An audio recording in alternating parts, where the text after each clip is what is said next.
And welcome back, everybody, to another edition of NB8 right here on Wood TV Plus. Phil Pinarski here, happy to be with you all. And we are once again joined by AJ Evans. AJ, you know, we kind of prepped a little bit earlier today. We had a whole lineup, a whole rundown of what we're going to be tackling on the show. And then, of course, it was almost like fate had it destined. We now have something else to kind of kick off our show, that being the big breaking news that Anthony Davis of the Dallas Mavericks will be undergoing hand surgery and will be out several months. This has again been I feel like Anthony Davis has been in the public eye, of course, ever since he came out of Kentucky into the NBA, but really more so since he came to Dallas, obviously in the Luka Doncic trade that has fans on both sides, really fans all across the league, kind of still surprised that it went through, and now even more so, kind of feeling a little bad for the Mavericks, you know, kind of having to deal with this. The Mavericks have announced that they are reigniting some potential trade opportunities involving Anthony Davis, especially following this announcement. AJ, you know, we've talked about it a couple of times. You know, me personally, I put the Mavericks in the playoffs this year, thinking that Anthony Davis maybe would be riding the ship a little bit and maybe wouldn't be kind of susceptible to some of the injuries that he's already facing and already had to take time off now. And now he's out another couple of months, probably. Just another sad development, not only for Mavericks fans, but for Anthony Davis, more importantly. I feel like he just can never seem to get healthy. Yeah, no, it really is just another example of your best ability is availability. Right. And no one has ever doubted, I think, or questioned Anthony Davis's ability, his talent, and what he brings to the table on a nightly basis. But the fact that he's missed so much time over the course of his career, it has taken just an extensive toll, I think, on his reputation around the league and amongst fans. But yeah, this puts Dallas, I think, in an interesting spot, especially the fact that they're publicly announcing they're going to reignite trade talks.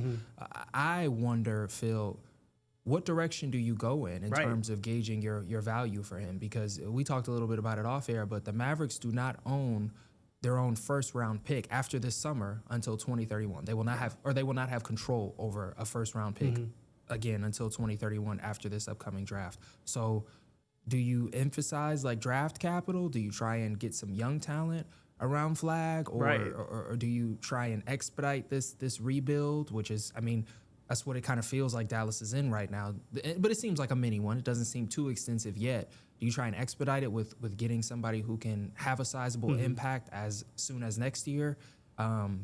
It'll be interesting to see what they can get for him, and also too what Anthony Davis's market value is. I know for a fact that there are some teams that would love to bring him in. I'm sure there are a few contending teams that will be interested, but you have to wonder what the market will be for a guy who's injured as often as he is and who's just not as available and as reliable as a contending team would need him to be, Phil. It's just hard to believe, again, 2 years ago this team was in the NBA Finals, and now they're dealing with all this fallout and turmoil. Again, best wishes go out to Anthony Davis. Hopefully he is able to make a full recovery, get back to kind of the dominance that we've been seeing, and again, just going to be paying a close eye to see what the Dallas Mavericks, if they do anything before the February 5th trade deadline. We're going to get into some more trade news coming up in just a little bit, but we want to first off take some time to talk about the Detroit Pistons while we still have some time. It's been a little bit of a different stretch for the Pistons recently. You know, we talked about a lot of the games last week that we missed over the holiday break, AJ, but only 2 games have been played since the last time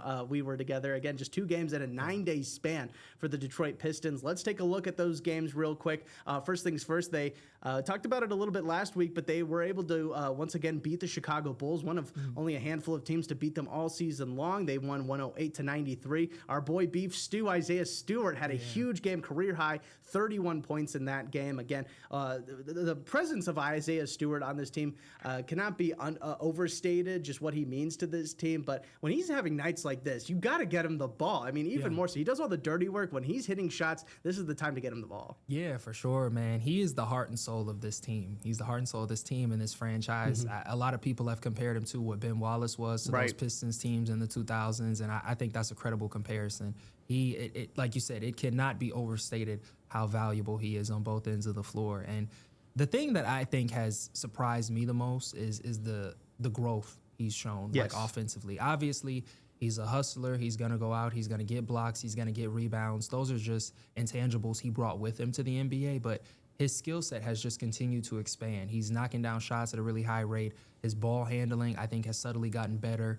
And his playmaking is also solid. He's such a good decision maker, and he has such a high basketball IQ. And I think that game was just sort of, it encapsulated everything he's been to this team. And I know people just saw the box score and thought, oh, wow, he had a really good game. But he's had so many nights where he's had even more of an impact while maybe scoring in single digits, Phil.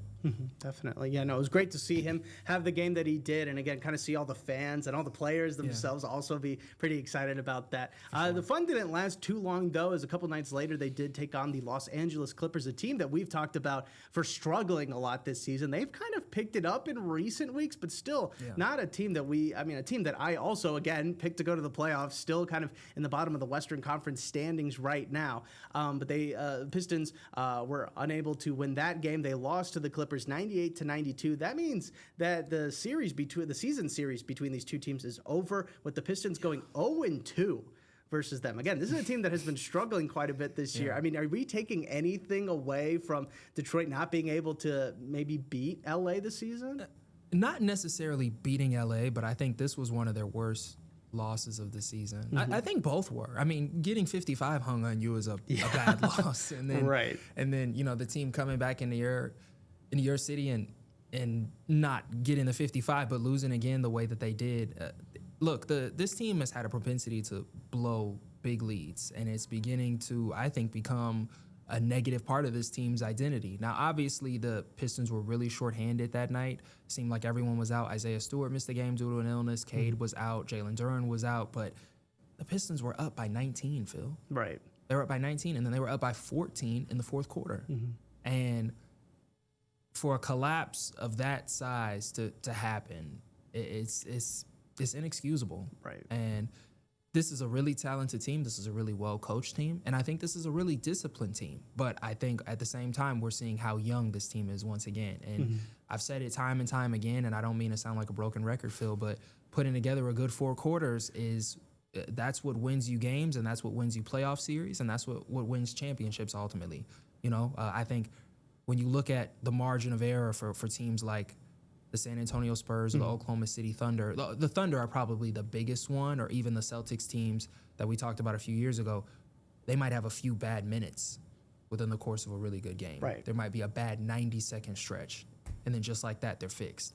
Having a really bad quarter, that's not necessarily conducive to playing in an Eastern Conference Finals. And I think that's what this team's ceiling is, but they've got a lot of things to figure out before they get there, because blowing big leads is not it's just not a factor that goes into success. It can't be a part of your DNA come the spring. Absolutely, and especially to a team like the Clippers that, they've been known to kind of hang their heads this season when they are down. Now, I will say this, maybe they were out of sorts a little bit. Again, they've been playing nonstop really all season long, and then they kind of get this weird break in the middle, right around the holidays, right after the holidays. So maybe that played a role into it. And you also got to think that despite the Clippers' bad moments this season, they still have Kawhi Leonard and James Harden and a lot of good guys on that team as well. For sure, yeah, and I think that is a big thing. But I think it also correlates to an even bigger concern, I guess I would say I have, which is how important experience is in the postseason. Because whoever the Pistons match up against, they're going to be playing against a team that has probably been there before. Right. The Eastern Conference is full of a lot of experienced teams, for better or worse. So when you're playing against a Jalen Brunson, or even like a team like Toronto with a Brandon Ingram, these are guys who have played in playoff series before, who know what the postseason is like, and they know what they have to do to turn on the Jets and go and win a game in the fourth quarter if they're trailing by 7. And not to say that the Pistons don't know that. They obviously have made the playoffs last season, but it's still sometimes when they face off against experienced stars, it feels like they're still in uncharted territory towards the end of games. Right, yeah. And when you don't really have that playoff experience, you kind of rely on these regular season games to kind of build up that experience, at least kind of know what you might be facing come playoff time. So, again, not the outcome you wanted, but hopefully Detroit is able to pick it back up. They've got 3 upcoming games that I think are all going to be, one, really great to watch, but then also really telling of what this team is capable of, because not only are you playing against teams that are, kind of turning it on at the right time right now with the Phoenix Suns and the Boston Celtics coming up, you are playing a team like like the Indiana Pacers that, are competitive. They were in the finals last year. They've got a couple of guys, but are struggling. So you could kind of maybe see a little bit, kind of match yourself up against a team that is struggling a little bit more like that. And that kind of leads us to this next question, AJ. All three of these games are at home. These are the three games that are going to be played before we're back again next week. Which of these three games are you circling? Like, if anybody, you might be busy this week. You don't know if you've got time to tune into a Pistons game. This one game, which game is it that you would say is primetime viewing? You better make some time to watch this game. Yeah, I'm highlighting that Celtics game. Yeah. I think the Pistons and the Celtics have a good little rivalry. That seems to be building, and the Celtics are just a really well coached team. They're doing phenomenal this year. They're third in the Eastern Conference, and I mean, Jason Tatum looks like he still might be trying to make a comeback this year, so I wouldn't write them off at any time soon. Right. But no, I think this is a really good gauge to see what you can do. If you're able to get out by 12 or 14 points, or even if you're able to play this team close, you still get to sort of test yourself and to see where you are against a Boston team that you could very well see in the postseason possibly. So that's the matchup that I have circled on my calendar, Phil. And the good news is for everybody that game is happening on Monday, and it's actually streaming on Peacock and will also be airing on NBC right here on Wood TV 8. So plenty of reasons to tune in on Monday night for that one. Let's switch gears a little bit. Obviously, that's our Pistons recap for this week. Let's now move into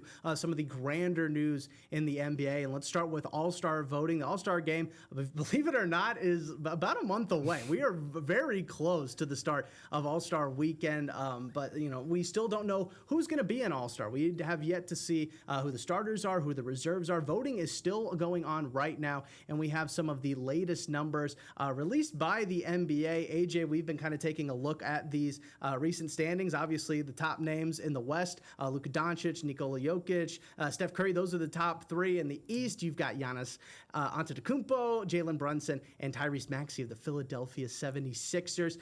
Really, they've released the top 20 in each conference in fan voting. This is just from the fan voting. That accounts for 50% of the total votes that these players will be receiving.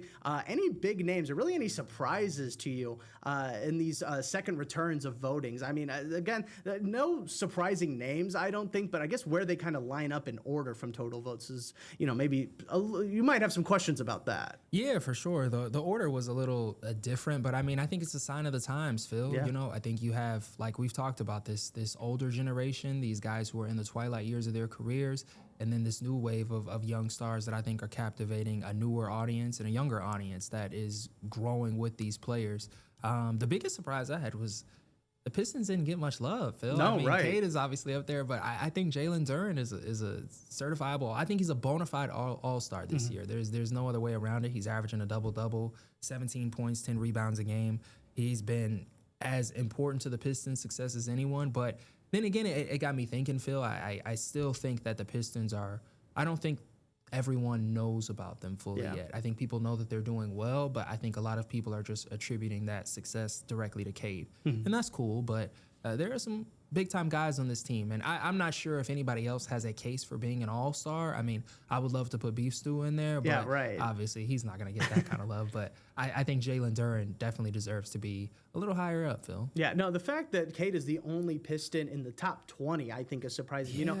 It's not so much to say that Jalen Duren, I mean, I agree with you. I think he is an all-star. But, I mean, there is something to say about people that maybe don't think he is. But to say that he's not, one of the top 20 vote getters in the Eastern Conference, again, it's not top 10 in each conference. It's not, top 10 overall. It's top 20 in each conference. You mean to tell me he's not deserving of the top 20 positions? I was very surprised by that. Obviously, one other thing, I mean, it's just kind of the older generation. I cannot think of a time that LeBron wasn't top 5 in All-Star voting, sure. and he's not only not top 5 overall, he's number 8 right now in the West. I mean, it's not even 8 overall. I mean, he's well past the top 10 as far as total votes go. And I think that is just something surprising. Granted, he hasn't played that much this year. He was dealing with a bit of an injury to start the year. But again, just a little surprising to see him. I mean, Kevin Durant is at 9. I mean, you're just looking at some of these guys that have been so prevalent in all of these All-Star games. I don't think LeBron James hasn't missed a single All-Star game that I've been alive, paying attention to since the NBA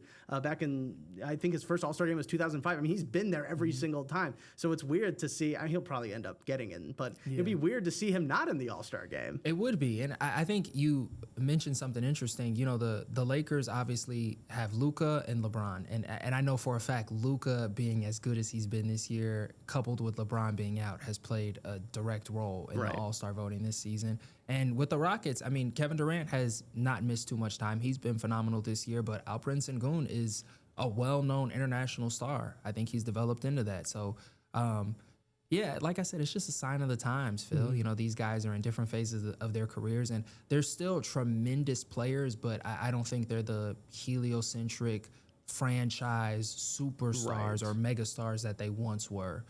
So, yeah, having said all that, those guys are still phenomenal in their own rights. They're still leading their teams on a nightly basis, but it's different. Yeah, well, again, we hope that the All-Star game, you know, is a little bit more fun this time around. Yes. You know, we'll see, obviously, who the starters are. Those will get named on Monday night, and we'll be sure to share those all with you in our next episode. Again, those will just be the starters, not the full list of reserves. That'll come a little bit later as well, but we'll at least have the starters named coming up there. It'll be a question to see who maybe gets the guard nod. Maybe Jalen Brunson, Cade Cunningham, Tyrese Maxey. Again, those were the top three of the top four players in the Eastern Conference, so it'll be interesting to see who gets named a starter there. Phil, do you think Cade should start? Okay. This is a good question to ask, and that would have been, you know, obviously Jalen Brunson is great. I love watching Jalen Brunson play, and I think he's going to end up getting the start. I think Tyrese Maxey also probably getting in there as well. I just think that Cade, you know, he's maybe a year away. I think he should be. I probably would pick him as one of, you know, maybe outside of like Steph is like one of the point guard you want to build around right now. For sure. But I just think Jalen Brunson and Tyrese Maxey probably have a little bit too much sway right now. Yeah, I would have to agree. I think he should definitely start, but I don't think it's going to happen. Think not this year at least. Yeah, I don't think people are paying as much attention to the Pistons as they probably could be or should be. But they definitely should be. They're still top of the East, 28-10 through 38 games, which is an incredible mark. Yeah. One name you didn't see or you won't see in those top 20 returns is that of Trae Young, the former Atlanta Hawk point guard. Of course, has made waves, saying, you know, a couple weeks ago that, you know what, I want to leave. I don't think I'm wanted here in Atlanta right now. Him and the front office of Atlanta worked together, it seems like, to get a trade done. He is now headed to Washington, or he's already in Washington with the Wizards. In that return, we touched on it a little bit earlier, the Wizards sent to Atlanta C.J. McCollum, another pretty good wing scorer, as well as Corey Kispert, another young player who maybe hasn't gotten the as much shine nationally as maybe a lot of Wizards fans would have liked, and definitely probably more known for his time at Gonzaga maybe than at Washington. But let's talk about this trade, AJ. I mean, when you first heard the news that Trae Young was going and that he maybe was thinking about Washington, I don't know about you, but I did not think that would happen. I did not think either team really wanted to pull the trigger on that trade, and then it ended up happening. I mean, just initial thoughts to the news. Yeah, I mean, when I initially heard about the trade and that it was a possibility, I wasn't too surprised by it, just given the fact that, Phil, you and I have talked about it for a few weeks now. The point guard market is so steep within the league right now. Every team seems to have a franchise lead guard that they're either actively building around or trying to build around. And I think the Wizards are one of those few teams that don't. And I think Trae is still a tremendous player in his own right. I do think a lot of people have forgotten about him, and I think his value has taken a hit. His market value has taken a hit this year because he's been hurt. But he's still a terrific player, man. He's still somebody you can definitely build a franchise around. He's as big time of a guard as there is. I think he's extremely skilled. There's always going to be the knock against him being a defensive liability because of his size, but I mean, hey, everyone says that about small guards. It's just something that, unfortunately, I feel like they can't get away with. You can put a concerted effort towards defense, and you're still knocked as that at the end of the day. So when the trade did eventually go through, I felt good about it. I like what this does for the Wizards. I think they finally get someone that they can at least begin to build an identity around, which is what I think they've been building towards over these last few seasons. I do really like him alongside Alex Sarr, Keyshawn George, Trey Johnson, and the rest of their young core. So I do think it's pretty good, man. I mean, Trey's got $95 million left on this deal. He's making $46 this year. He has a player option for $49 million next season. I think there are talks about there possibly being an extension as soon as this summer with the Wizards. So if they can get that locked in and get it done, I think it'll be good for everyone. Trae was obviously in desperate need of a fresh start. Right. It seemed like Atlanta had been flirting with the idea of moving on for him for a few seasons, as we talked about. So I do like this move for him. And obviously it's not the most ideal situation in the world. This isn't a team that's a perennial playoff contender, but if this team evolves into that, Trae will have a direct hand. So I think that's as good of a situation as you can ask for when you are a young star, just looking to make a name for yourself and looking to build something substantial. That's what Trae is being handed to do in Washington. And we've seen it happen before. John Wall did a phenomenal job in Washington and helped it lead that city to greater heights. And I'd like to see Trae do the same in a Wizards uniform. Definitely. Well, on the flip side of that, obviously we got to spend a little bit of time talking about another point guard that's been in the news recently. That being one of my favorite guys in the NBA. That is Ja Morant with the Memphis Grizzlies. It was announced, reported by ESPN earlier this week or late last week that the Grizzlies were looking at potentially moving Ja Morant, looking for the right trade to ship him out of Memphis. And I've got a lot of feelings like this. We don't have a whole lot of time today, unfortunately, to go through it. I promise, and I was showing AJ earlier, you can see it on my phone. I have a full list of takes that I wanted to kind of get through during this, just because, again, this involves my team, it involves one of my favorite players, and above all else, it involves my city. And Memphis, that being. And I love Memphis to death. There are so many fond memories I have of going to Grizzlies games growing up. And I'm just going to boil this down to, if the Grizzlies trade Ja Morant, I am so very worried about the future of the Memphis Grizzlies. There are a lot of issues on both sides, both the front office side, the coaching staff, Ja Morant himself. I've got issues with all three of them. But I would be remiss if I said that this is all on Ja Morant. It is definitely not. And I think that the front office, the ownership group, they all know that Ja Morant, just being on the team, brings people into seats. And the fact that they are so willing to just jump off the ship without potentially getting anything in the works, I will say this, if you can get a good enough return for Ja Morant, trade him. I get it. Give him a fresh start, kind of like what we're seeing with Trae Young. Get a good return back, reinvest in this team, get back to potentially getting into the playoffs, because right now you're on the outside looking in still.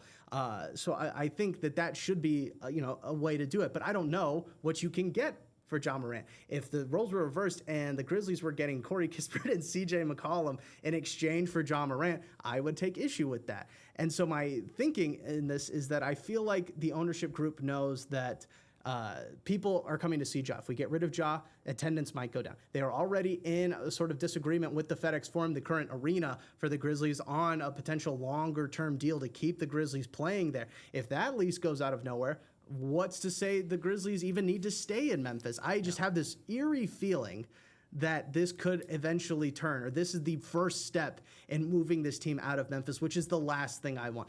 I couldn't have said it any better, Phil. It's a really Now, of course, man. No, it's a really concerning feeling when you're worried about the state of your franchise and what happens, and identity is something that's so important when you are building a franchise, especially in a place like Memphis that I think has a really distinct culture.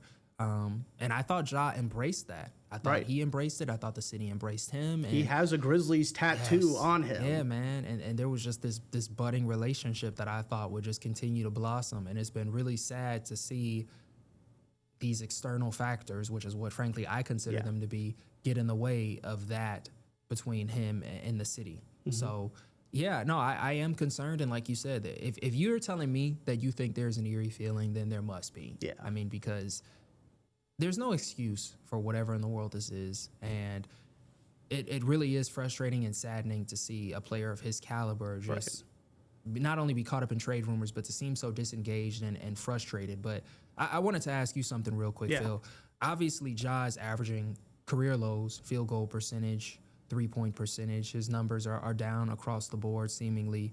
And he hasn't played too many games this year. But what do you think is the problem for him individually? Do you think he's just completely disengaged? Do you think there's been a drop-off in skill or whatever, as some front offices are saying? I'm sure you don't, but what do you think it is? Do you think injuries are really taking their toll and they're affecting him when he is on the court?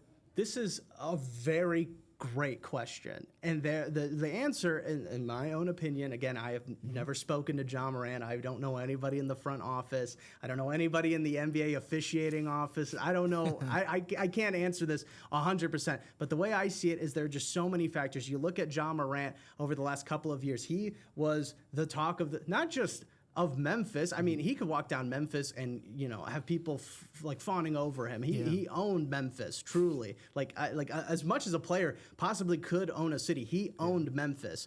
And, he was still a young guy. He's still a young player. And so, that was, when he was 22, 23 years old, he owned the city. The NBA was marketing around him. He's getting all these endorsement deals. And then we had the incident at the nightclub where he had a gun. And then we had the incident after he was suspended for that of him having a gun again and then getting further suspended. And then the injuries piled on. And I can speak on this with certainty, watching as much NBA as I do. John Morant does not have the same whistle as a lot of other NBA stars do. He is getting hacked on a lot of shots, not getting the foul call. So he's putting himself at risk of getting further injured with no real benefit. It's not like he's getting additional free throws. He's not helping his team win. If anything, it's better for him to just stay out of the paint and not throw up a bad shot, even though he's getting fouled. So again, there are a lot of issues that going into that. And then, I mean, you just even some of those, and there's still more. There's still issues with the coaching staff. There's still issues with the front office on how they're managing and, adding guys to fit his skill set. Before I even get into any of that, all of the stuff I just mentioned would make you lose your mind.